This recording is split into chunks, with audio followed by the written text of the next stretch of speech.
Hi, Monita. Hi, I thought I'd put my video on so you can see me and find me. Yes, yes. Okay. Do I need to share my screen now or afterwards? After I just finished the intro. Yeah. Okay, yeah, perfect. Yeah, another 4 minutes. Okay, I'll put myself back on mute then.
Monita, you're getting the breakout room options there?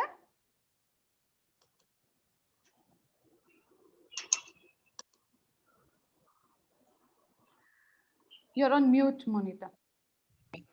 I can't see that, perhaps because I'm not the presenter, right? You're presenting right now.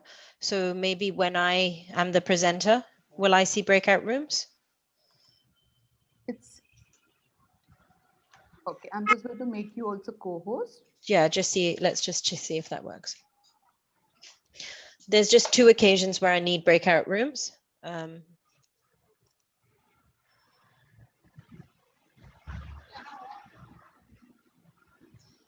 can't see that. Perhaps because I'm not the presenter, right? Yeah, those 3 dots are there. More. Right side, extreme right. I have got some new options now. Just one Yeah, sec. I've made you the co-host. Okay. I don't seem to have 3 dots. Extreme right, just next to end.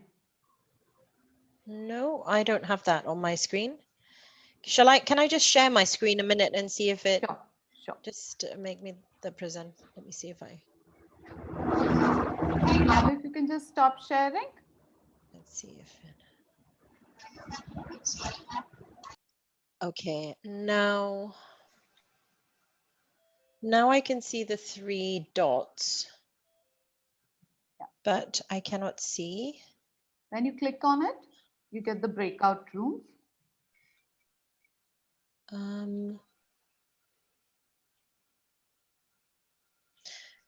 I've got recording, disable, hide video, hide floating planet. I don't have breakout rooms, no. Okay, sure. I think we'll do it from here. Yeah, I think we'll take care of the breakout. Yeah, we'll take it out. I'll Madhu just and cue I you. am here, we'll do that. Yeah, okay, I'll cue, you'll know when I need to do that. So I'll stop sharing now. And it will be, depending on time, the first one will just be about 10 minutes. And if we have time, the second one will also be just 10 minutes, just for people to recap. Yeah, we'll start monitor. Yeah, Madhu, if you yeah, could just right. share screen, Madhu. Yeah, I'm beginning the recording option as well. Sure.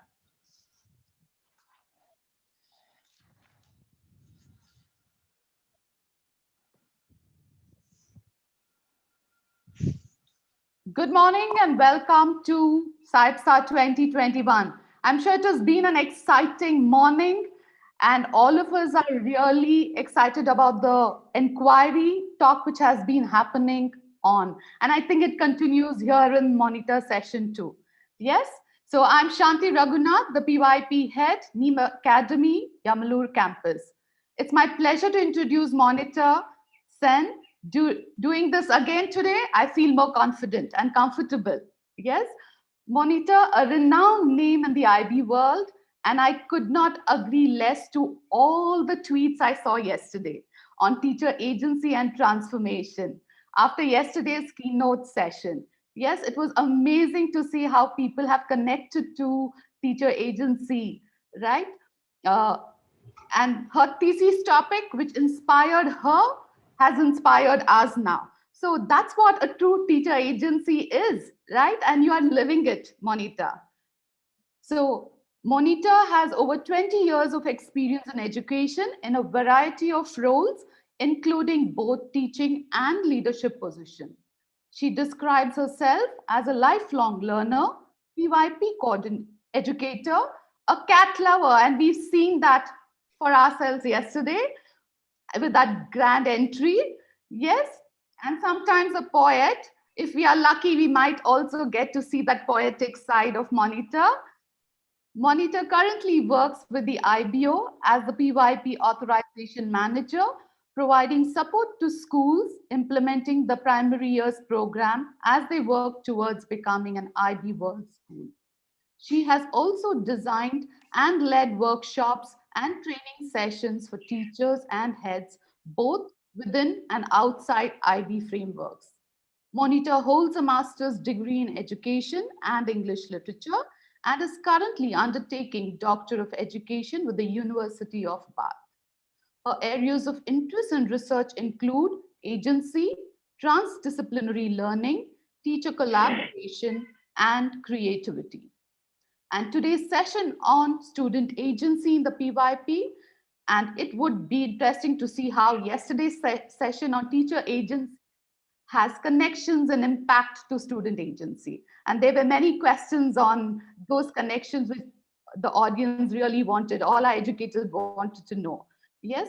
So as a PYP educator, we often see and experience student agency in and around our school environment and beyond, and many times. Yes. So let's engage in this learning as Monita transpires her knowledge and understanding through the much awaited session. And before we get into that, I just want to take you all through some housekeeping rules. And I'm sure all of us as educators are doing this in this online mode. But just to reiterate, so please stay on mute when you are not speaking. And when you want to speak, just unmute yourself. Be mindful of the background noises where you're sitting. Use and raise your hands if you want to speak something. And please use the chat box to share your questions. And we will take your questions at the end of the session. To remind you, we are recording this session and will be shared with the community. Yeah. Next slide, Madhu. Yes, this is to tag, and all of you have wonderfully, done this yesterday and through the morning. I could see many of you tagging to the social media. Continue to do this. Many educators share takeaways from yesterday's session as find power in the collective building of tribe. And this is how we do. As you share, let's build that tribe. Yeah. Thank you. And Monita, over to you. Thank you. Thank you very much, Shanti, for that lovely introduction. Again, I'm just going to share my screen as we go. I'm very fancy. I've got two screens here. So let me see if this is now working. Let me know if you can see my screen. Shanti, just one point. I don't know if you can mute on entry, but because I'm host, I'm getting the ding dong when everybody enters, and that's a little bit distracting while I'm talking. So if it's possible to mute that, that would be great. Okay. So are you able to see my screen? Yes, we are able to see. Okay, right. So we'll get started then. Good morning to you all, and it's good afternoon here in Singapore, where I'm speaking to you from. So my name is Munita, as you heard in the introduction. And I currently do work with the IB, but I consider myself an educator first and foremost, and a teacher. It's very much who I am, I think. So today, yesterday, the keynote was about teacher agency, and today we're going to look really at the same concepts, but more from the perspective of what this means for you in the classroom, and in terms of learner, or what we call student agency. So you will find some parallels if you were in the session yesterday. I am going to touch on some of that research again, but we're going to really apply it and answer those questions that you had about how does teacher agency and connect with student agency. So Shanti, just to let you know, I can still hear that noise. Yeah, we're just trying to fix that, Monita. Okay. We're just trying to fix All that. right, no problem. Yeah, I'll just try and block it out. So in this presentation, if you were in yesterday's, you know that I like to use Mentimeter because it's a way that I can interact with you and get some feedback from you. So in a minute, in the next slide, I'm going to let you know that we'll do a test question. But before we do that, I just want to say a quick thank you to Saibsa and to Neve, because as I said yesterday, these kind of job-alike sessions are just so important. I think I always talk about building your tribe, and this is a massive, big tribe of IB educators.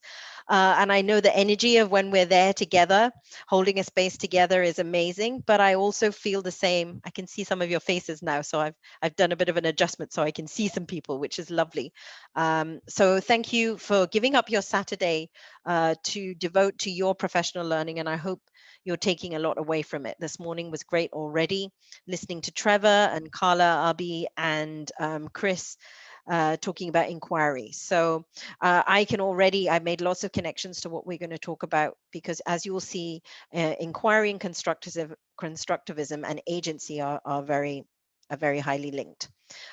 If you're not aware, yesterday I do have a cat, and invariably at some point she will Zoom bomb us. So I just like to warn you of that. If you don't like seeing cats, you won't be able to help it. Okay, so today let's delve into our inquiry, looking at learner agency specifically within the PYP. So I'm just going to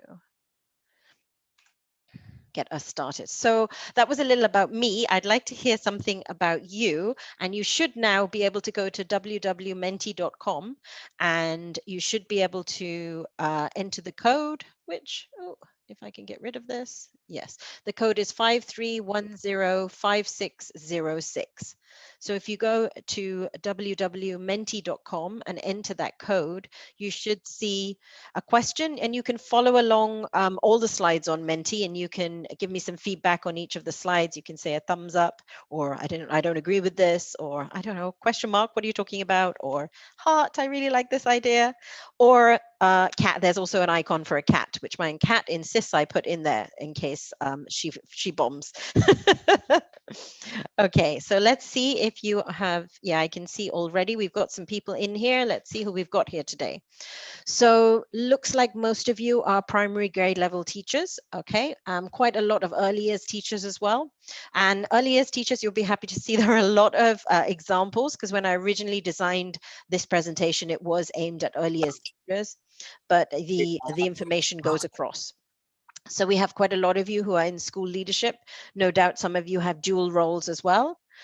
Good to see some primary specialist teachers in there. Yay, I am a specialist teacher myself. I taught drama for many years to all of primary. So great to see that. And some support teachers too. And also some secondary teachers, it looks like, but just a few. So that's good. I think that when we're having a discussion on agency, it goes across. Right now, because the PYP was the last program to be reviewed, I think that one is the one that has the most focus on agency, because it's a newer, I wouldn't say it's a newer concept, but to IB, the term agency is relatively new through our review. So yes, I think most of you are primary grade level teachers, so that's really good to see. Just give it a minute more, okay. So we have about 128 responses so that's about half of you. So I think that's a pretty good representation for now. I won't wait, because that's a bit boring, just waiting and watching the figures, but thank you for participating. Here's another question for you today.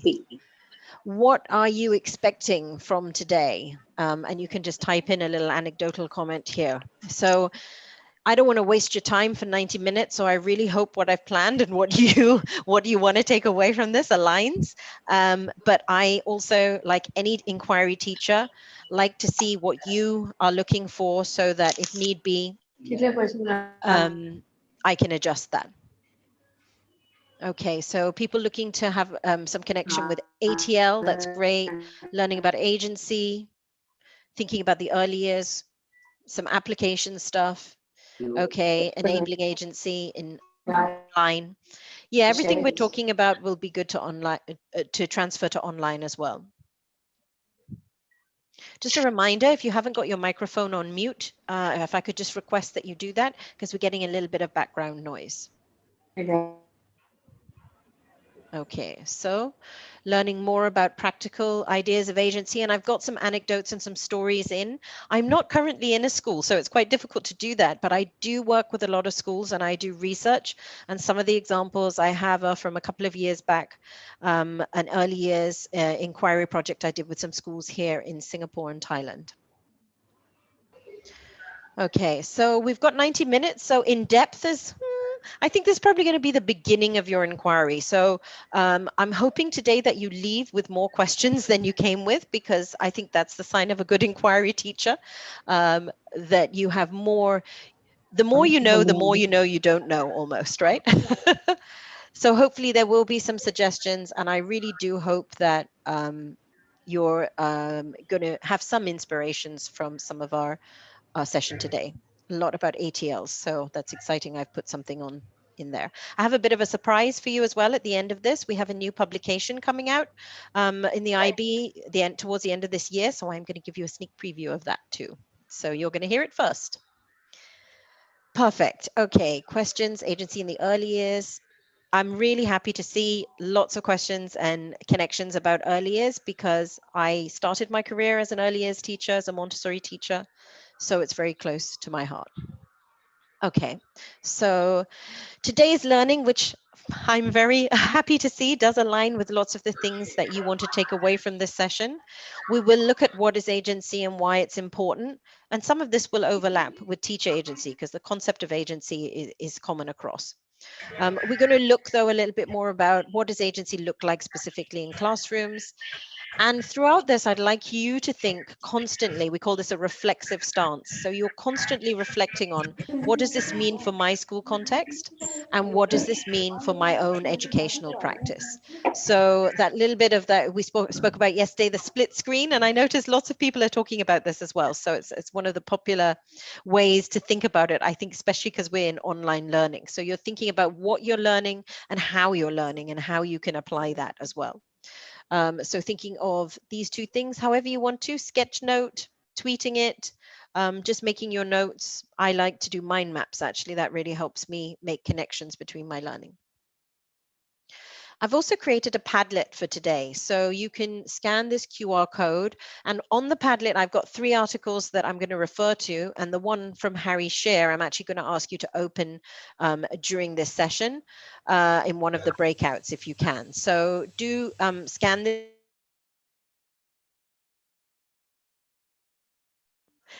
Scan this if you can right now, and I will flash it again later on the screen in case people join later. There are a few IB resources and then some other links, like some of the great articles from Trevor as well. And these are just to get you started. I'm going to keep adding to this because I love Padlets. It's a way that I organize my resources. I don't know if you guys use them as well, but you will always have access to this one. And as and when I find new things to put in it, you'll get them too. So that makes me feel a bit connected to you all. So hopefully you've got that. Either you've taken a photograph of it or you've got the link there through the QR code. And as I said, when we do need that article, I'll come back to that. So let's start with the big question of today, really. What is agency? My goodness, there is no easy answer to this question, as you might have understood yesterday, and you might also have realized through your working in a school and you're working with agency. It's been termed a slippery concept, and I like that word because it is. It's hard to hold on to exactly what it means. And one of the ways I find when I ask teachers what they think agency is, they often start with what they think it isn't. So I thought I'd start with what agency isn't. So agency isn't something that we give to students. It isn't a strategy. So it's not an off-the-shelf little package that we can say now we're implementing agency. It isn't necessarily something that we teach, although I think it can be something that's developed. It really is a connected family of concepts. So it's got a lot of related concepts to it. So I like to call it an umbrella concept because it's one that kind of overarches many of the ideas. And we'll talk about those a little as well. And I think Trevor also gave a really nice graphic today of the one with the garden, and that also had some of the related ideas. But I think it's important that you as educators make the connections yourself between those ideas as you learn more about them. So yes, agency isn't something that we can pin down to a neat little box, but what we are going to do now is just think about what agency is and apply it as far as possible to your own context. So let's get started with what you actually think learner agency is. Write a little definition for me. So you've been hearing things yesterday that might have influenced you. You've been reading IB documents. You might have been reading other articles. You might just be new to this and you might say, I don't know. I was doing this session with parents once and they said, when I hear the word agency, I think of news agency or real estate agency. So language is funny, right? So what does this word mean to you? So voice, choice, and ownership, there's the PYP narrative there. Responsibility, self-efficacy, okay, yeah, the capacity to act, yep. Active participation, co-construction, being active. Yesterday we did that a word cloud, and we had some of those common words coming up. So it's nice today to see you putting it into a phrase, and just gives me a little bit more of an understanding of where you are. This is what we do in class as well, don't we? We ask students where they are first. So I can see some really common and strong understandings here. And because we're a PYP family, I can see very strongly the narrative of the PYP coming through, particularly in terms of voice, choice, and ownership. Action as well. Yes, lots of you have written about action. Manifestation of choice. Okay. Scrolling up there. Okay, great. So thank you for those comments. Yes, let's start with the IB's definition because we are working within a specific context. And yesterday I did talk to you a bit about Bandura, who provides the psychology sort of perspective that agency is built on in the PYP. But this is the definition from our principles into practice, that students with agency use their own initiative and their will, and they take responsibility and ownership of their learning. They direct their learning with a strong sense of identity and self-belief and in conjunction with others, thereby building a sense of community, awareness, and of the opinions, values, and needs of others. That is a massive statement. You know how sometimes we unpack the central idea with children? Really, if you look at this one small, well, it's actually probably two sentences, there's a lot in there, and there are a lot of concepts. So the big one is really this idea of control of one's own sense of one's own life, but also in relation to the other. As we looked yesterday at some of the ideas of Amartya Sen as well, that agency isn't just about ourselves, it's also about relating to the other. Bandura also talks about social cognitive theory, which agency is very much connected to as well. So this is the IB's definition of what learner agency is about, right? So we're focusing today in on exactly what it means for our learners. Okay, so this is another, just a simple description that, particularly for early years, this is taken from the Australian Early Years Framework. And it says, as a young learner, and we're thinking in the early years here are 3 to 5 year olds or 3 to 6 year olds, it means simply being able to make choices and decisions to influence events and have an impact on one's world. So I quite like that definition as well. It's quite simple. Yesterday, we also spoke about the fact that although we're talking about agency in terms of a capacity, we examine the fact that capacity is an essential component of agency, but it isn't everything in agency. So if you remember, and for those of you who weren't there yesterday, we looked at something called an ecological approach, which really positions agency within context. So what this ecological approach means is that you cannot separate the capacity from the context, because agency doesn't happen in a vacuum. It has to be enacted. Agency is always enacted in the present, in the here and now, but it is influenced by our past experiences. So yesterday we thought about this from our perspective as adults and as teachers in professional agency, but now we're going to think about it from the perspective of our children.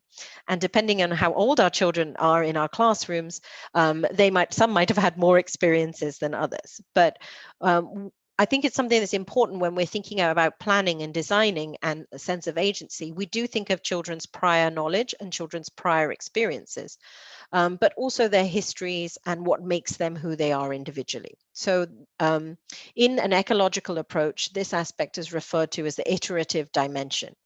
And there are these 3 dimensions that are always working together, but generally in any situation, one of them is dominant. So whatever a child's past experiences are also influenced by their goals. Okay, I'm going to just have to stop a minute because my cat is locked in the kitchen and she's meowing. So just give me a second to take her out. Sorry.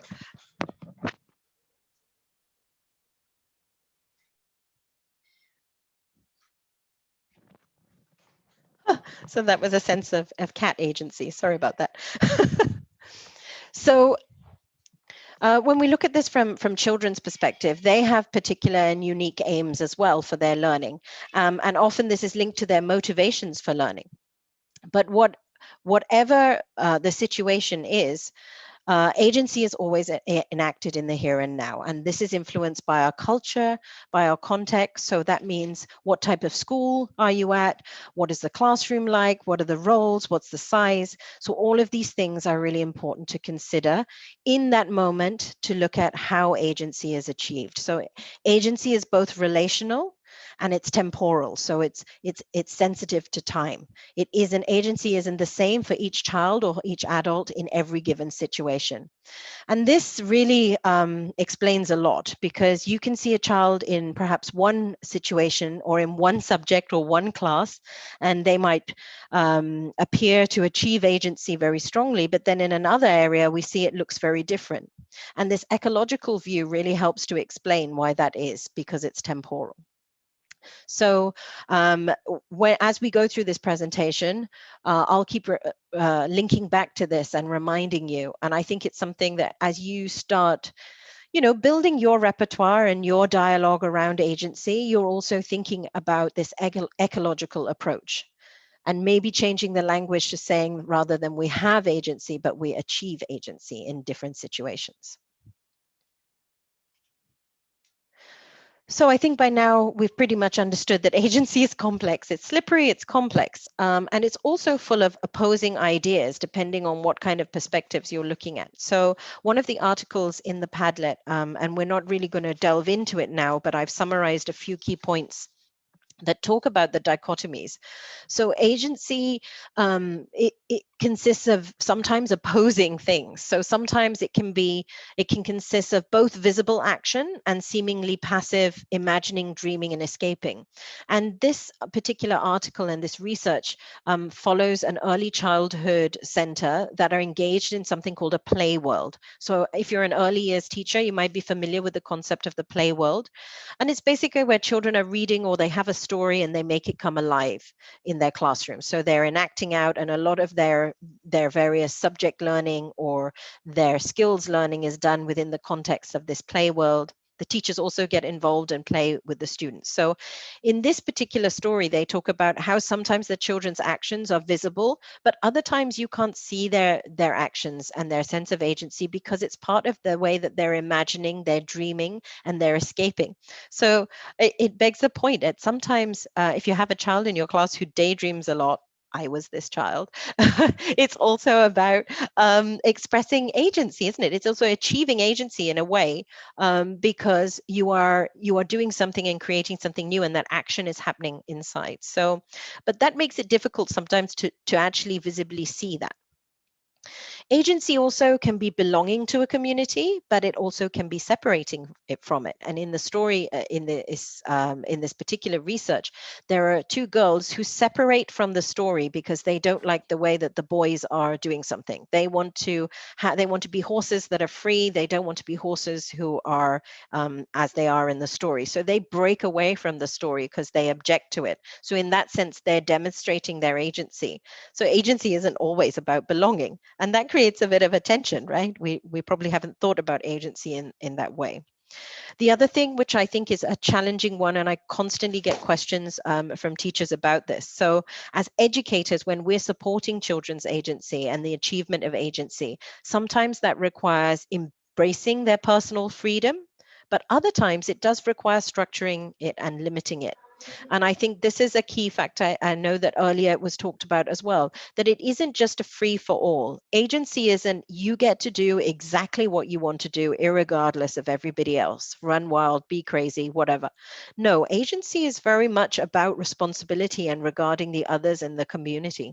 So when we're looking at agency within a school context, and we could argue that a school is not agentic at all because children have to be there. They don't choose to necessarily, right? So even that in itself is a bit of a tension.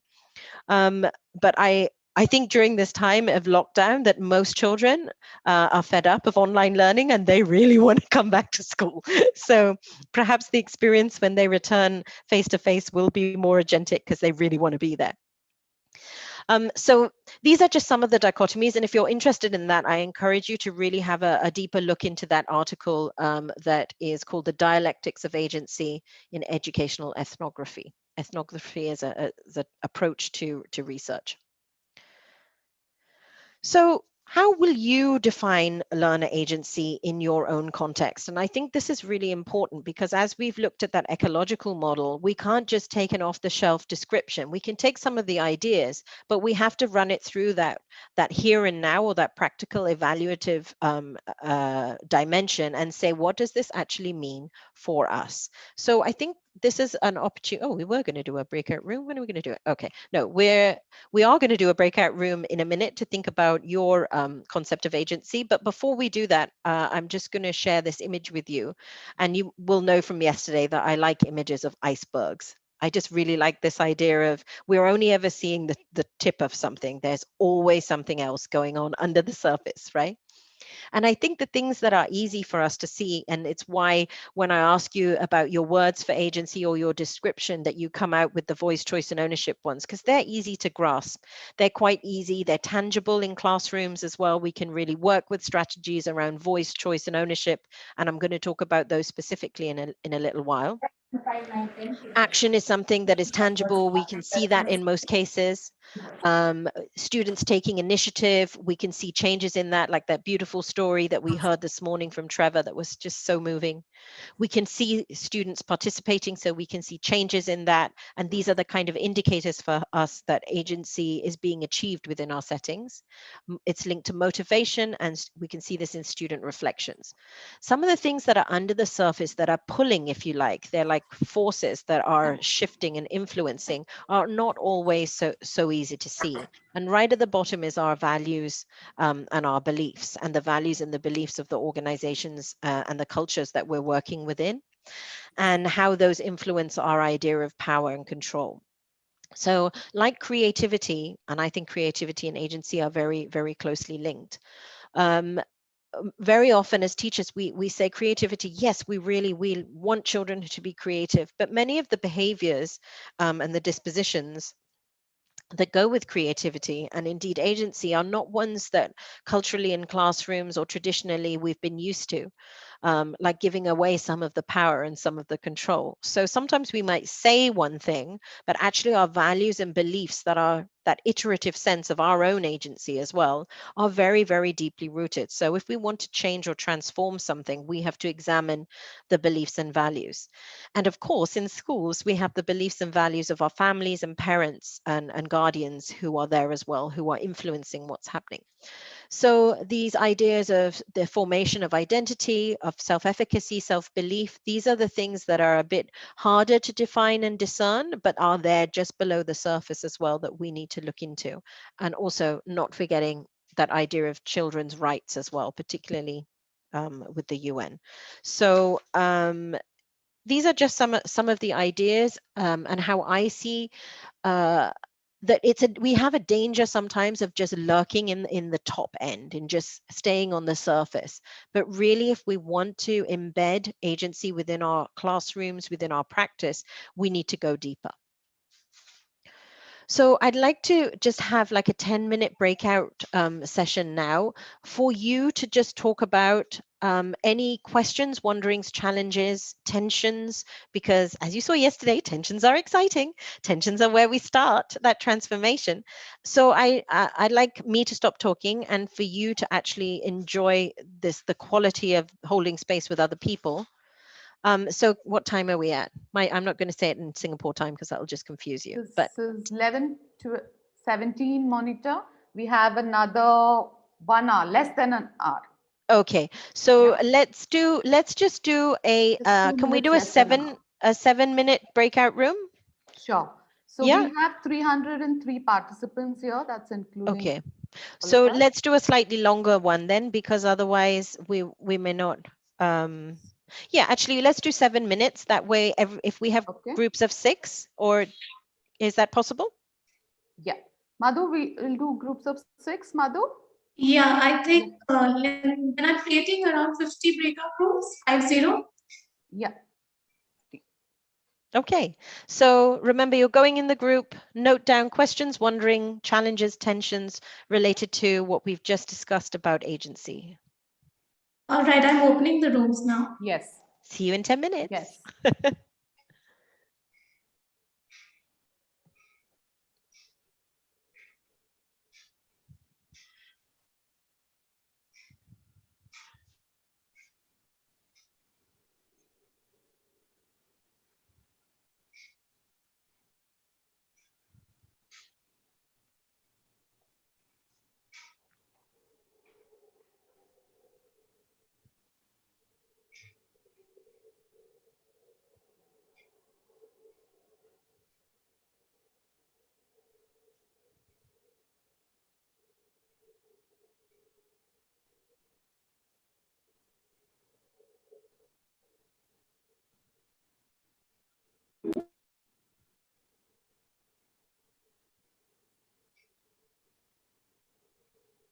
Madhu, happening there?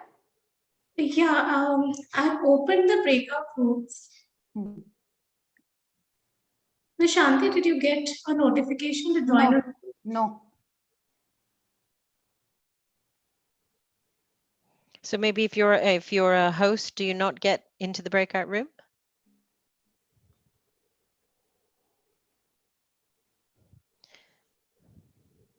If we can't do it, it's fine. We can just continue, Shanti, if it's too difficult. I have opened all the rooms, but then I'm clicking on it. I don't know why the notification is not going to anybody. I'm just doing it again. Okay. Just try this one time. We'll try it, and if not, it's fine because I planned for both. You've got to make plan A and plan B, haven't you? That's one thing we've learnt during Online. during Yeah. online learning. Whatever plan you have plan B and plan C. Oh, and plan for cats. Hello.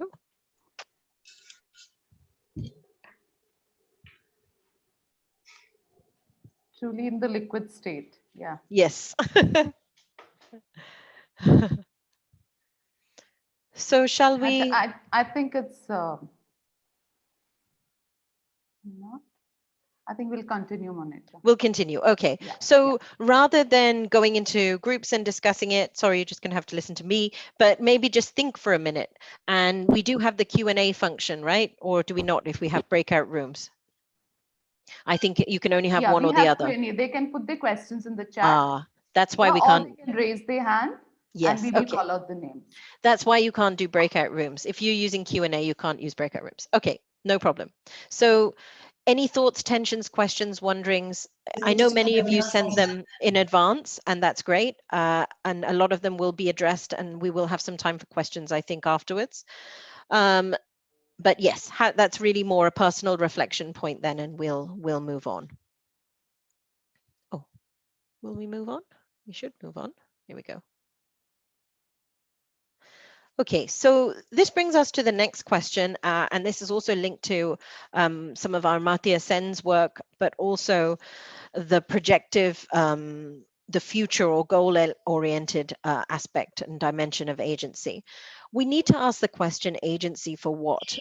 Because agency is always in a context and for a purpose and reflects our values. So this is a great question for you as individual teachers in your classroom.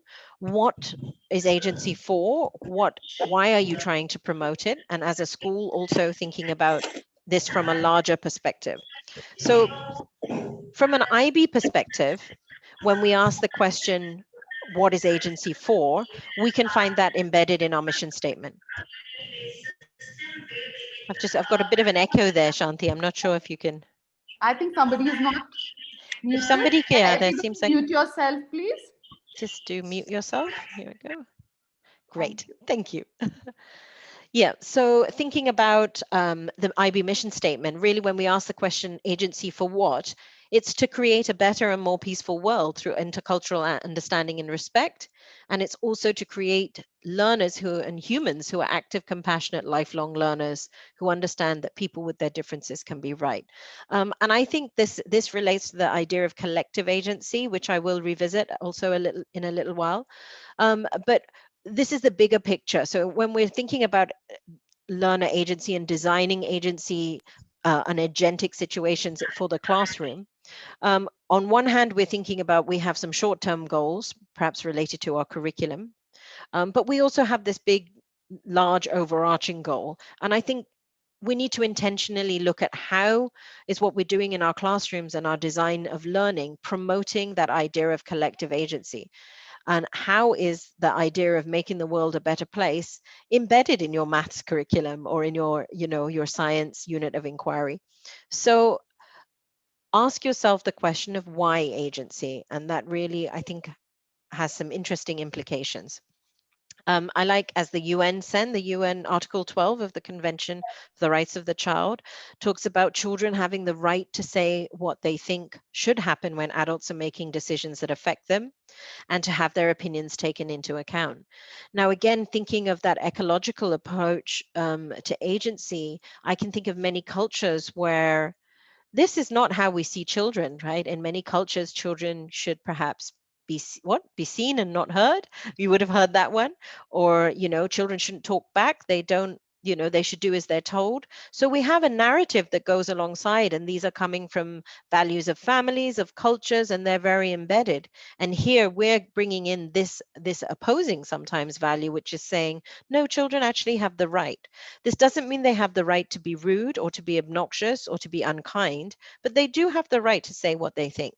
And our question is, how are we making that opportunity for them in when we design learning and in the whole school life, in their whole school experience? I talked about this slide yesterday as well. Oh, I can see that I've got like an annotate thing there. Okay, that's all right. That this is, you'll find the OECD concept paper on student agency also on the Padlet. If you want to read that later, you can really read in detail a bit more what OECD mean when they're talking about moral, social, economic, and creative agency, and how they differentiate personal, co-agency, and collective agency. But I just want to hone in a little bit on the collective agency aspect, because really that's the one that we see embedded in the IB mission statement. So that's the big idea of collective agency. When we're talking about voice, choice, and ownership, we're pretty much looking at the personal and the co-agency.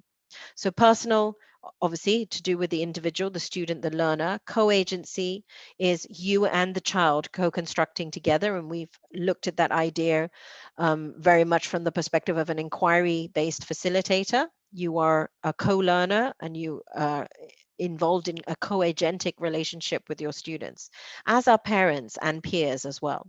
So Vygotsky talks about social constructivism. That's very much about co-agency in learning as well.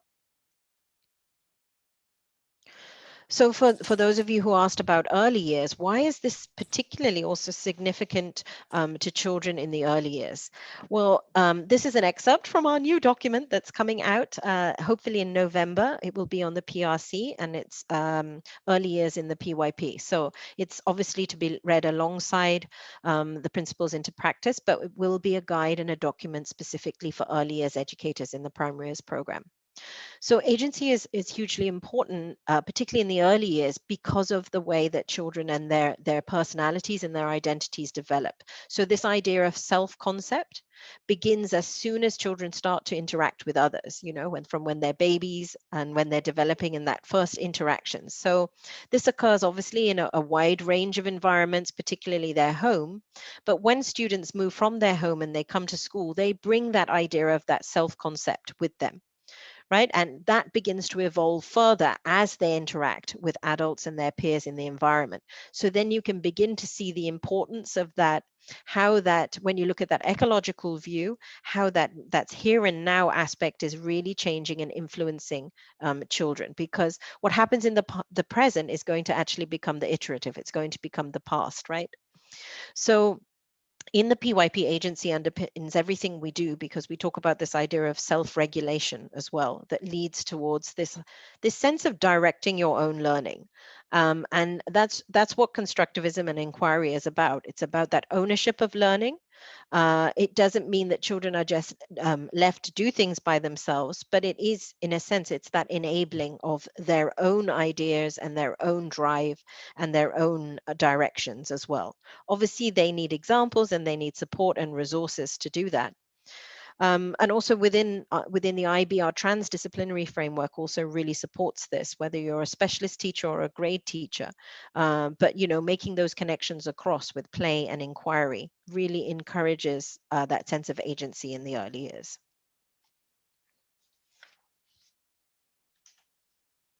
So here's an example from some of the research that we did, thinking of that idea of collective agency. That can be quite a big concept, right?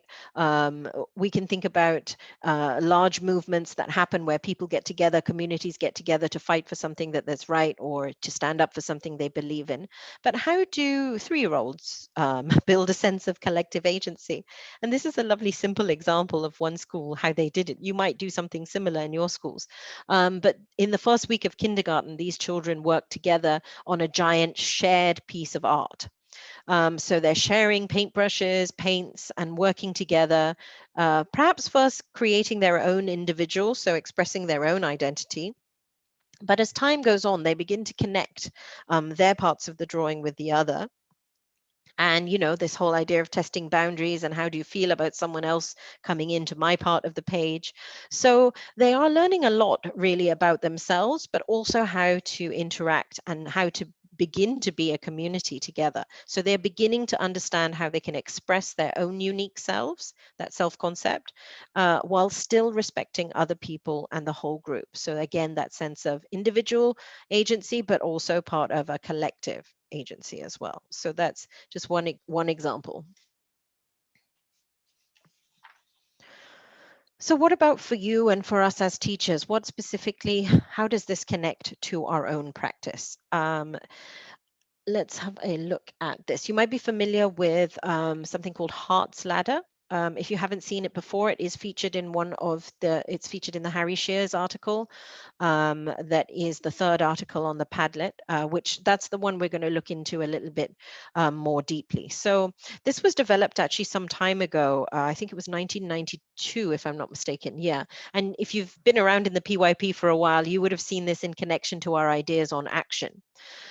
So Hart was really talking about young people's participation, and there were various rungs. So the lower rungs of manipulation, decoration, tokenism, he said actually are not participation. These really are the ones, they're a degree of non-participation where we're just kind of using children, if you like, and pretending that they are participating. So from rung 4 above, he says these are the degrees of participation, and you're not always going to be at rung 8. You'll move in and out, and that's fine. But really, helping children to develop an awareness of their participation is also, these are part of the ATL skills as well that you guys were asking about and talking about. And I think that since we've gone into online learning, the ATL skills have just taken on a whole new dimension because we've realized the importance of those skills that go across. So one of the interesting things about Hart's Ladder that was when the OECD reviewed developed their concept paper, um, they they asked children what they think and how they would modify Hart's Ladder.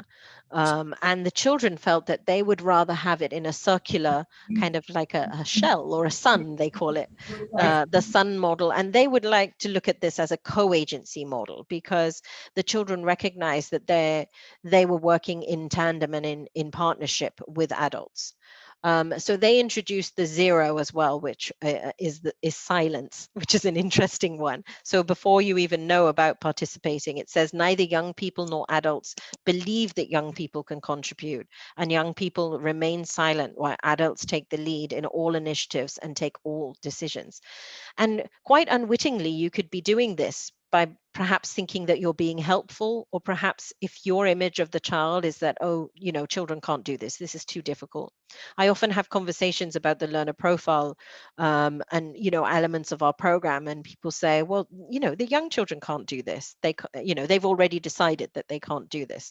So that's where the 0 or the silence comes in, because that immediately, that kind of helpfulness or that image and that view of the child silences participation before it can even begin. So we were going to take some time to look into this, but you can do that now in your own time. If you look at that last, if you look at the OECD paper on page 10, 9, and 10, you'll find there's a description of each of those levels and what they mean and how the children reinterpret them. So this is something that you can use in your classrooms when you're thinking about degrees of co-agency. And quite a lot of your questions were around what can I do? So one of the first things you can do is look at this and evaluate where you think you are. Or, after you have some time with children, you can reflect on it and say, okay, what were the opportunities for children to participate in that lesson? Okay. Another one I really like is Harry Shearer.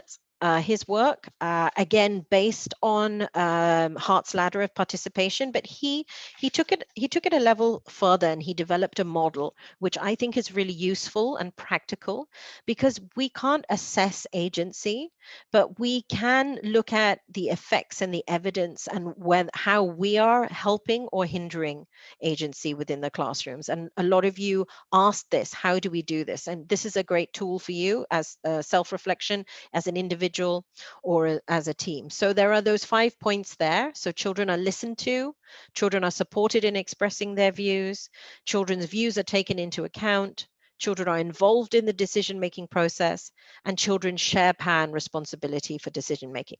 So, you could kind of look at these as a continuum, but I actually look at them more as pieces of a puzzle that are together, because they all work in tandem. And he says it's not just these 5 points. We have to look at what are the openings for these. So what are are you ready, first of all, as a teacher? This is about you. Are you ready and open to listen to children? And this is about, again, going back to your iterative and your past experiences. Were you listened to as a child? Perhaps if you were never listened to, then your ability to listen to children, you need to stop and think and say, am I repeating some patterns there? So first of all is the openings, and the second is the opportunities. So how do you have opportunities that enable ways for children to be listened to? So where are the opportunities and the openings for them? And then finally, where are the obligations? And this is an interesting one, because according to Harry Shear, these things need to be in our policy. It's not just good enough for us to say, oh, we're doing this, we're including this. Yeah, we do. We give students opportunities, but is it in your policies that, it's a requirement that children must be supported in expressing their views? So perhaps if you have policies on learning and teaching, in some ways you could look at the IB standards and practices as well. They are a policy document.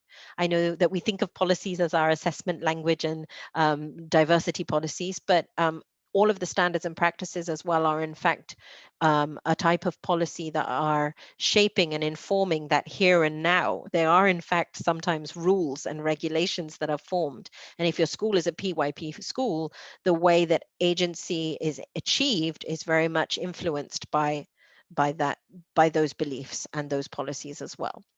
So according to Shear, you see where this red dot is on the screen? You can see a little bit of a red dot. He says this is the minimum you must achieve if you are going to even endorse the UN Convention Rights of the Child.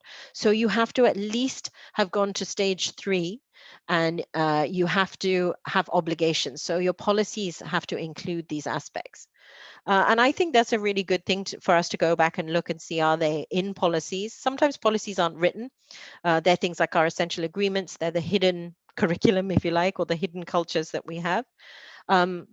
So this is really a really useful tool for thinking about the openings, the opportunities, and the obligations that we have in our environments.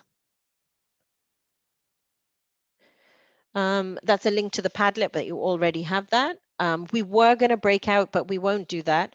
So I'd just like you to think, let's do this as a reflection as well. So looking at Shear's work, what are some of the opportunities, the openings and obligations in action in your school, in your classroom? I'll just go back to that. Think about where you're at and where do you need, or where would you like to be? I don't know how big this is on the screen. If it's not big enough, go to the article on the Padlet, and on the Harry Shear article, it's page 111. You can find the same template here, and I'm giving you these articles. I'm sharing them freely so that you can continue these discussions back in your classrooms as well, and in your schools. So just give you a moment to think about that.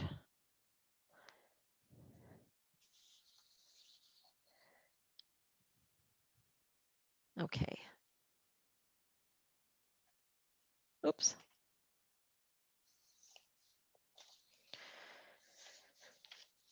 So the great thing about being a part of the PYP family is that agency is foundational and built into our framework. It forms part of the learner, of learning and teaching, and of the learning community. So it isn't something that just resides in the learner. And this image that I've created here was again with an early years focus. So when we look at our image of the child, agency forms and influences our image of the child. When we look at learning and teaching, things like inquiry, play, relationships, learning spaces, symbolic exploration and expression. These are the key elements of a PYP early learning education, and they all work together and really are embedded with this idea of agency. They were designed intentionally that way. So if you're using the framework and if you're following it and committed to it, then automatically you should be able to see that these ideas of agency being achieved.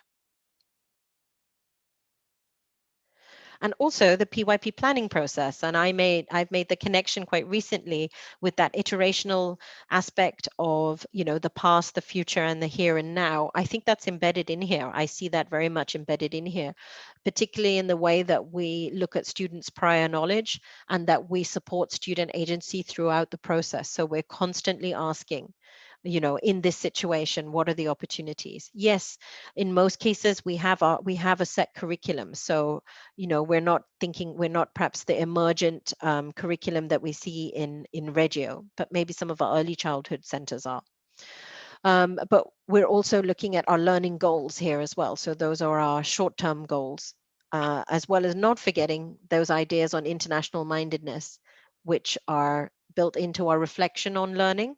Those two yellow bars go throughout the process. So I can see a strong connection. So if someone asks you, how does the PYP planning process support agency? Well, here it is embedded in there because it respects the past iteration of agency, the projected, and also the here and now.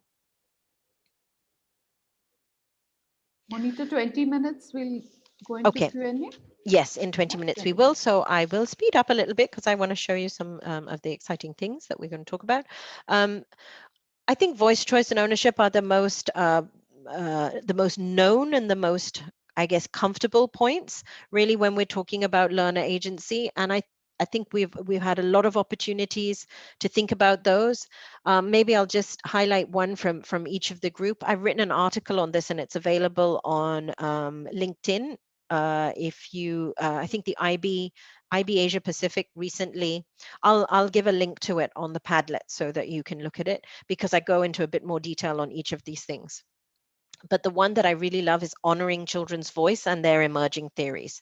So this is something that's very strong in a Reggio-inspired environment, but it runs throughout IB continuums, really valuing emerging theories of children. And I think particularly young children who are just forming their views and they're just discovering the world, they're full of emerging ideas. And the moment they say something or draw something and we say, oh no, that's not right, that doesn't look, it does, the head is too big, or the sun isn't purple. We're not honoring children's emerging theories. Maybe the sun is purple. Some parts are so hot that they probably are. So when children have their emerging theories and we run with them and we question and say, oh, tell me more about that, and get them to extrapolate, we really get to hear what children are thinking. Providing choice doesn't just mean saying, okay, you can make a poster or you can make a diorama. Choice goes a lot deeper than that. And I think often we are at the surface level of choice. But also thinking about the environment. How does the environment provide choice for either young learners? Do children in our environments, do they have to rely on us to get things, or can they independently access what they need to in the environment for their own learning? If we're supporting ownership and independent learning, then we need to provide choice that supports their own decision making. You would have seen this again. These are those great graphics. This one isn't one of Trevor's, but this is Barbara Bray and Kathleen McClaskey. They created this continuum of voice that was illustrated, I think, by Sylvia Duckworth.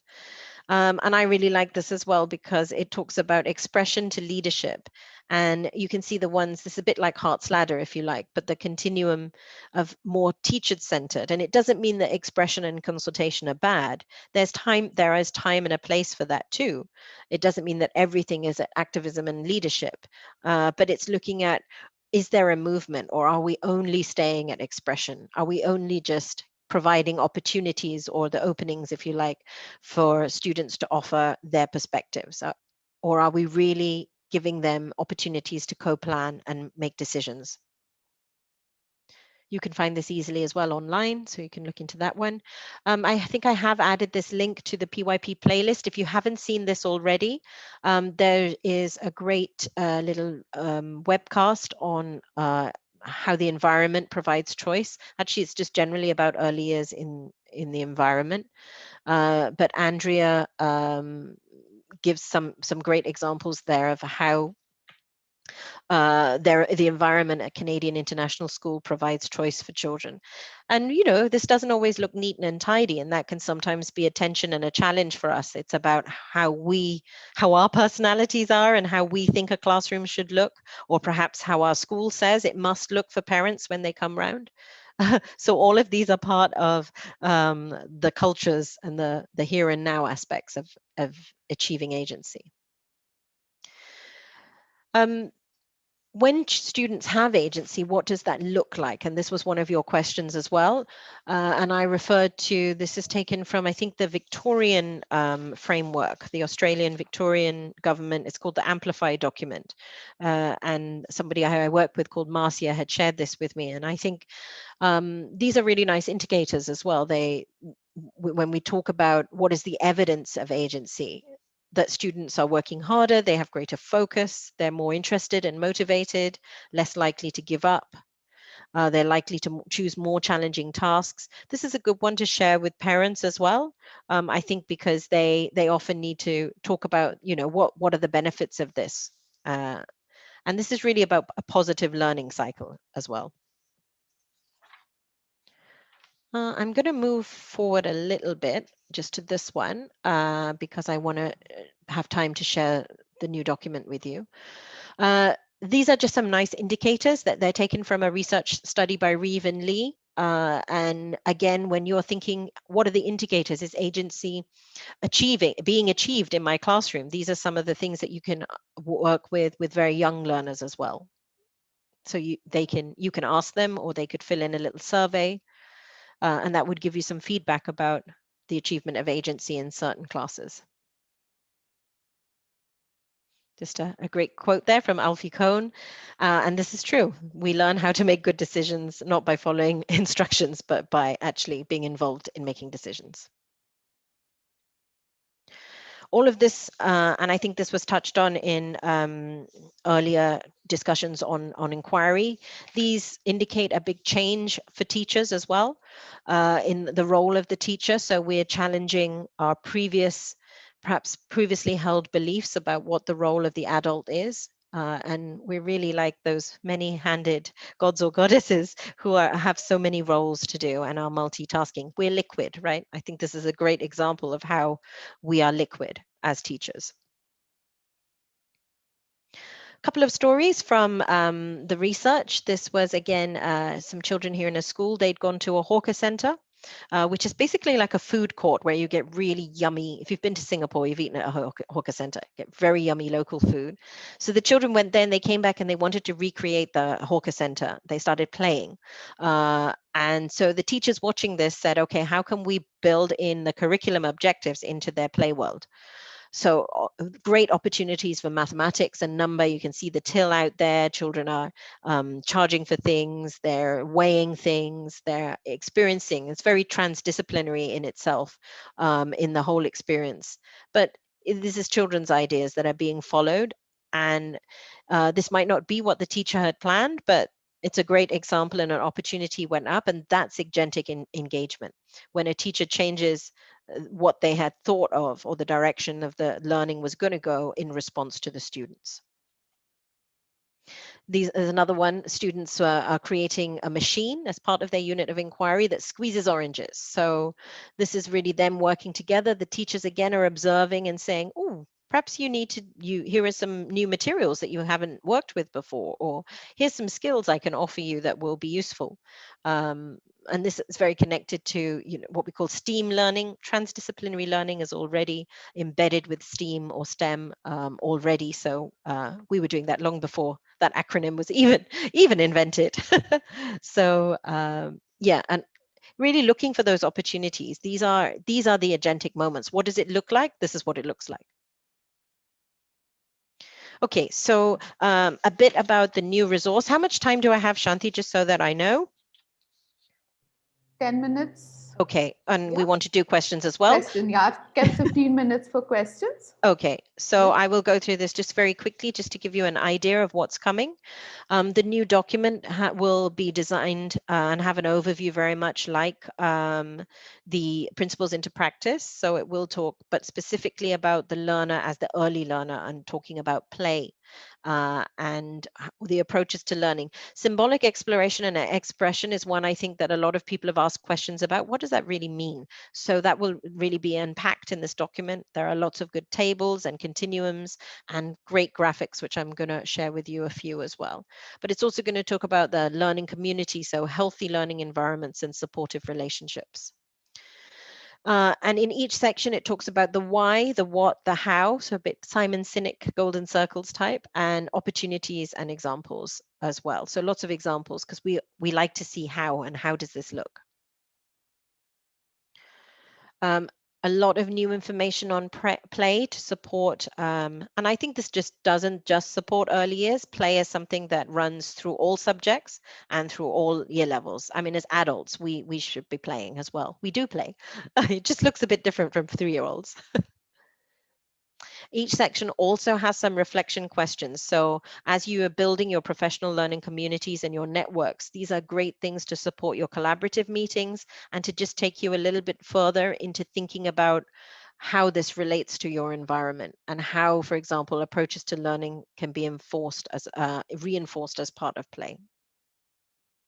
I think action is another one that's very connected to agency as well. It's not the same thing, as we did discuss a little bit yesterday, but when students are agentic, we can expect them to take action based on their interests and their learning. So how, as educators, can you support this? There's a whole section in the new document that talks about these different ways: honoring, collaborating, modeling, encouraging, connecting, planning, and valuing. So some really good ideas and frameworks for you to be working with as teachers, looking at student action. Again, the questions there too, to help you reflect. And I'm just going to skip to this one little story about children who were playing. This is a school in Cebu, and they were in a PE class one day, and one of the students hit the moth with the bat, and of course the moth fell, and then that disrupted the whole class, because the moth, was it dead? Was it not? So then the PE class stopped, and the teachers went with this story and they documented it as they went along. The children's questions, their inquiries: was it dead? Should we take it outside? It wants to be outside. It needs air. And finally, you'll be happy to know that it didn't die, that it lived happily ever after. So I think we'll probably stop there, and I'll just move us to our questions, because we're almost at the end. Yeah. So let's stop and have some questions now, because I think I spoke for a long time. I'm tired. So teachers, you can raise your hand. We can call out your name if you have questions. I'll go with questions which I have just, which is there in the chat box for now. Yeah. One of the questions which has come is, how practical is collective agency? Practical from a sense of, I mean, it's a belief, right? So I don't quite know what you mean. What do you mean by practical in terms of how do we implement it, or how do we look at this? Any bit that would the person who would like to ask that question clarify what they mean? Yes, I was just wondering that realistically, how easy is it Is it to implement, or how do you see it happening? Yeah, I think it is easy to implement if you have a belief, but if you have limiting beliefs around what children are able to do, then it will be challenging. So I keep bringing you back to that ecological model that says if you have attention, like this, let's say this is, for example, attention, that you think this isn't practical. So you have to look at, okay, why do we think it's not practical?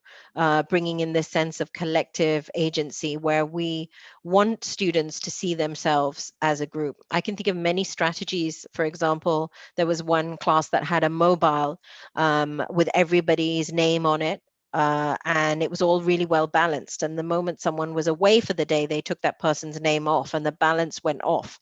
So through that visual symbolic representation, children were beginning to understand that, we are a community, and when one of us isn't here, something goes off balance or something changes. So I think there are many ways that you can make it, developmentally appropriate for children and understandable for them. But yeah, it's absolutely practical and doable. It is who we are. Miss Monica, would you mind if I just add on few sentences with it? Please. So yes, of course, at the word you used, believe. First, Yeah. as teachers, as facilitators, I think we have to believe in it, that we have to trust our student. Okay, before, see, in my class, I'm a grade 5 teacher, PYP 5 teacher, where I have given voice choice ownership to my students to plan for the day. Okay, to plan for the week also sometimes, and you should trust them and the way they wonderfully lead the classroom, for the whole week or for the whole day. Just what I have to do, I have to observe and guide them and channelize them. That's it, to facilitate them. So we have to first transform ourselves from traditional teaching to. Oops, we lost you. We lost you. But yes, Lost. absolutely. Yeah, we Great, have. great That's idea. not a philosophy, that's the belief, and we have to practice it. That's important, rather finding assessment, looking for summative, formative. I think that's more important, to give the choices to the students more, starting from planning, from in the resources, adding the resources, and till the till they take the action. That's more, we have to look at the action more and the process more, rather looking at the assessment. That's more Yeah. important, I believe. Thank you so much for giving me Thank the. you. Thank Thanks you. for sharing. Sneha, we have your hand raised. So if you can lower your hand and ask your question. Yes, ma'am. Am I audible? Yes, No. yes, yes. Oh, I Sneha. can't hear you. Yes. So, ma'am, as a single subject teacher, I already plan and involve students in my planning, okay, in grade 3 students, and really it worked well. But what about all students? Is it require all students are involving student agency and voice choice? Shanti, could Yes, you yeah, paraphrase that for me? yes. I couldn't So hear she it. Yeah. says, as student agency, she has involved certain children into the planning. But is it important to you that all children are part of the planning? Ma'am, I involve all students, but initiate action takes from only few students. That is my The point. initiative is taken only from few students. That's what you're saying, Sneha? Yes, ma'am. Okay. Okay. So the other way around. Yeah. Well, I mean, I think that's connected to a story Trevor told this morning as well, that it started off with just a few students, and this is you providing the opportunities, right? Um, so I think it might take some students time. They also need skills. So I remember a student I taught in grade 3 came from quite a traditional background school, and when we would have discussions, we were reading a book. And when it got to a question that was, what do you think? He would come to me and he'd say, Ma'am, what do I have to write for this? And I was like, well, I don't know. What do you think? It's not what I think. What do you think? He had never had the opportunity. He'd never been asked to write about what he thought. It was always, this is the question, this is the answer. So he had no idea how to do that. And for ages, he was writing something. But finally, when he came to me and he said, what do you mean by this? I understood then that, my goodness, I have to help him and support him with some strategies of how to have a language to talk about what you think. So I come back to the point of knowing our students. And as Carol Ann Tomlinson says, one of the core of differentiation or personalized learning is that know thy students, be a student of your students. Yeah. Because they are all different, right? So Yeah, the true. fact that some are contributing more than others just means that they're different, and perhaps they want to contribute in different ways. Yeah, and Thank you, that's ma'am. Thank you so much.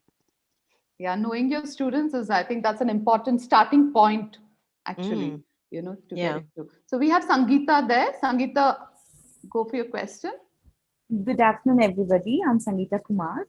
And Miss Manita, I'm just wondering actually, how do we align academic honesty with student agency? I just want to know, how do we do that? I think, well, what we refer to now as academic integrity actually is very much linked to the learner profile, right? So when we talk about academic integrity, and let's think, what does that mean for a 3-year-old, or what does that mean for a 5-year-old? We have to look at it in context. And the basic premise of any kind of integrity is about, it's about other regarding, really, isn't it? So why don't we copy someone else's work? Why don't we steal from somebody? Why? It's because we regard the other. So it certainly comes back to that idea of collective agency and moral agency, if you like. And our education systems are value based. They are. I mean, if you look at the IB mission statement, it is steeped with values. And when schools choose to offer one of the programs, it's because they look at that and they say our values are aligned. So it's very much part of being principled. The entire, I think, learner profile is the profile of an agentic person as well. So I see them as being very, very connected. When you say aligned, I mean, okay, perhaps if you're looking at a policy, then you would want student voice within your policy. That could be a way. What does it mean for a student in their own words? How did they feel when someone copies from them? So getting a student perspective on that and having that in your policy would be something quite interesting. So I can think of how they're connected. I don't know necessarily that align is a word that I would use, because I see them as being very much embedded in a much bigger idea. Oh, thank you. Thank you. Great question. Thank you. So there's another question here, Monitor. To what can can you mute? Thank you. Yeah. Yeah. So to what extent can we practice agency with students requiring special education needs while we have to meet our academic goals? This is very specific to Yeah. special needs. This is an interesting one, because do we see academic goals as being on an opposite end of a continuum? So I call this a polarity problem, right? Why are we looking at these things as two opposites? Academic goals can also be students' goals, right? Where learning is something that is innate in all of us. Yes, schooling is not necessarily something that is innate in all of us. And very often schooling and learning, they have a very tenuous relationship. So the idea of learning, education, schooling are three different things. But to get back to your question, now I've lost my train of thought. I don't think these two things are separate. I think that we shouldn't be looking at them as either or, because that will give us attention, like you're experiencing now. If I say agency or academic rigor, then I'm going to have attention. But if I say academic rigor through agency, because you're owning this and therefore you're going deeper, and like we heard about that student this morning, I think that's such a great story that stuck with me, then really there is no competition. They are this one and the same. So, and to speak to your point of students who have diverse needs, it's at where it meets them at their point, right? So how it depends on what the diverse need. I mean, if you're somebody who has an extreme learning disability, then it looks different, but you still probably have wants or needs. You still have a human right. You're still a child who's learning, so you can still say what you like and what you don't like. So these are the ideas that are built upon. Yeah. Goes back to the knowing your student. Yeah. So we have Shushma there, who's got a question. Go for it, Shushma. Hi, Ms. Shanti. Hi, Ms. Hi, Monica. hi, Shushma. Yes. Okay. So I've not been practicing PYP from say like 2 years now. So my question here is, agency, does it have to be structured, or should we go with the flow of the classroom? Like how to take it forward? Like imagine I have a class of 20 and they are differentiated learners. Mm. My question is like how to divide them into different agencies and put them in the right direction. Yeah, I think there's a danger in looking at agency as a strategy. Okay. Like, let's say, for example, grouping is a strategy. It's something tangible that we do. Agency is something that we believe in, right? It's something that is a state, if you like, that is achieved. So Okay. I don't think it's something that, when we talk about an extent, I mean, can you have too much agency? um, I think we would only say you have too much agency if we disagree with what you're saying, right? But can you ever have too much control over your own life? I wonder. Monica, hi, Mohua Hi. here again. I'm so Hi. sorry to disturb you in between. So, agency, I believe, agency should be given to the students, their voice, choice. Again, we have to have differential understanding, of the students. Okay, so I think in giving choice, voice, and ownership, also we have to have proper observation. How much we should be, giving them the liberty, where we have to again differentiate. I think within the classroom, so there also we need differential, understanding, like how much we should, what kind of voice choice should be given to this group of children and the other group of children. So there also we need to have proper observation, I think they're understand. connected. I think they're connected, but we don't give students agency, No, because we right? don't believe in it. No, Monica, Yeah, we just it's talk. not something we give. Yeah. No, we have to have, I again, like the belief. Okay, how we practice, how we Mhm. bring our beliefs to the classroom. That's important. Thank you so much. Yeah. Sorry to disturb. Yeah, we have Maria Kuti who's waiting with a hand raised. Yes, go for it, Maria. Hi, thank you, Shanti ma'am. Hello, Miss Monita. Hi, Maria. Yes, I have a question. So, STG is very active and it's been a requirement throughout the world now, from organizations to schools. Miss Monita, I wanted to just understand the current pre COVID situation. How about we activate the agency through activating agency through SDGs? And by co-designing the inquiry process, at least for some unit of inquiries, which allows that freedom for us. You're talking about sustainable development Yes, goals? yes, Yeah. yes, Okay. absolutely. Yeah. Sorry. I just want to make sure we're talking about the Yes, same yes, thing. yes. Yeah. I mean, I think they're amazing. They're big ideas, right? And they fit so well into our transdisciplinary themes. And I know schools have woven sustainable development goals into their transdisciplinary themes. Yeah, and this is about collective action and agency, right? Yeah. We're talking about a moral sense of agency here, and what is right and what is good for our planet. This is agency is very much like inquiry as a stance, right? And as Mohua had mentioned, it's very much about our beliefs about the child too. So again, these things are not separate; they all fit together. And it's not that we're doing one particular strategy of agency. So agency, uh, us driving to support and to remove the barriers for agency should be in every single thing that we do. And if we're thinking of the sustainable development goals, we're thinking about our guardianship of the planet. So those big ideas that we spoke about. So yeah, 100%. I think lots of schools are really trying to build those into the program. They're very important. Yeah. Thank you, Ms. Monita. Thanks. Manju, you want to go for your question?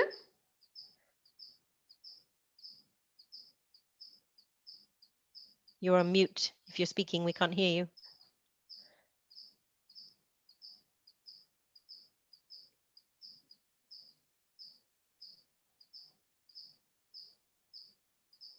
Maybe Okay. not. Okay. Riddhi, you want to go? Go for it, Riddhi.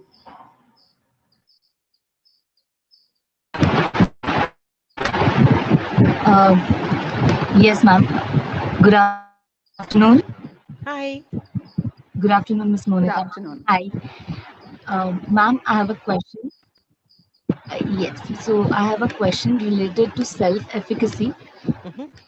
So, ma'am, how we have to develop self-efficacy in early years, so that the belief that they develop while taking an action, or self-regulation, so ability to regulate their develop in early years. Yeah, I mean, I think this is an essential time for developing this concept, right? Because it's so linked, as I mentioned earlier, to the development of self-concept and self-efficacy. So self-efficacy is basically your belief that you are able to do something. And with brain plasticity, the way that it is in early childhood, we know that from 0 to 6 is a very sensitive window, if you like, for development of language, of mathematical awareness, of because of the synaptic pruning that happens at this time, right? So I'll give you an example. Imagine a young child is trying to tie up their shoelaces, right? Let's just say that they're trying that, and a parent or a teacher comes along and goes, "Oh, you've done that wrong. Here, let me do it for you. Stop that. You look, you've made a mess here." At that moment, because of the way the brain is developing, something shuts down at that moment. That child and that experience and that reaction that the child has forms part of their belief and their capability. So that's why it's so important. It is particularly, and this is more for parents actually than it is for teachers, because by the time the students come to you, all these experiences have already happened. But to undo that is much harder than it is in that moment, unless if that teacher or that parent had said, "Oh wow, okay, you're doing a great job there. Well done, you. Look at you. You're tying your own shoelaces, and here's a trick I know, and I can show you how to do a bow with your finger."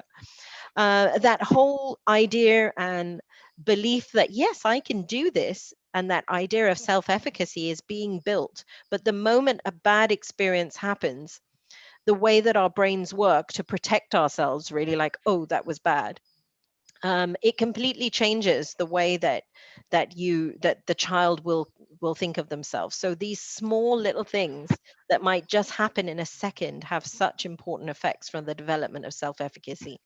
And if you're interested in this, do read Bandura's work, because he writes a lot about self-determination theory and self-efficacy and the development of that. Yeah. Okay, we just have 5 minutes more and we'll take few questions. Nivedita, go for Thank it. you, ma'am. Hi, Monita. Hi. So while you were talking about Bandura's efficacy, I could also relate to Rogers' theory of self-concept, Mhm. and then talking about the real self and ideal self, and then the congruence, right? So Mhm. as teachers, we are kind of trained and we understand that we should be very careful, as you just gave an example right now, Yeah. how should we address students? But Yeah. I'm wondering, since agency, and you also mentioned about collective agency, it's not just about the classroom, because we try and Mm. create classroom culture, Yeah. but I'm wondering how to we do that when it comes to other parts of the learning community, the parents, the other stakeholders, because Yeah. as you know, this time is very fragile and we are trying to create those secured attachment. Absolutely. So how do we do that? How can we control that? Yeah, you may never ever be able to control it. I know, I Yeah. know. It just a bit idealistic it sounds, but yeah, Yes. just curious. But you raise a very important point about the importance of parent education. And when we talk about agency, we talk about it as being embedded in the learning community as well, as that's one of the pillars of PYP. So that's why we place such a strong emphasis on our parents coming on board and the parent education. So when you're being authorized, we look into what kind of parent education are you doing. And yeah, it's tough. Not all parents are very keen on being educated about these things, right? They also have their own past lives that they're working with. And they have a lot more of past lives than a 3-year-old has.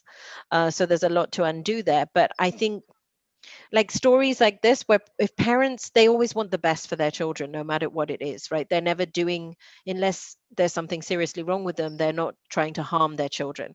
So I think if we position things to parents in a way that, look, you're disadvantaging your children and this is how it's happening, or this is how you could be really enabling and making this even better, you know, that parents will go out of their way to do their best, right, for their kids. Right. So we also got to sell it to them in a way that they understand, in a manner that is appropriate for them. They're not going to be interested in listening about Bandura's theory on self-efficacy. We've got to put it into stories that are connected to how they see their children, right? Yeah. I think what Monica, you're hinting towards is psychoeducation, like kind of to tell parents about this kind of things, but in a different way, right?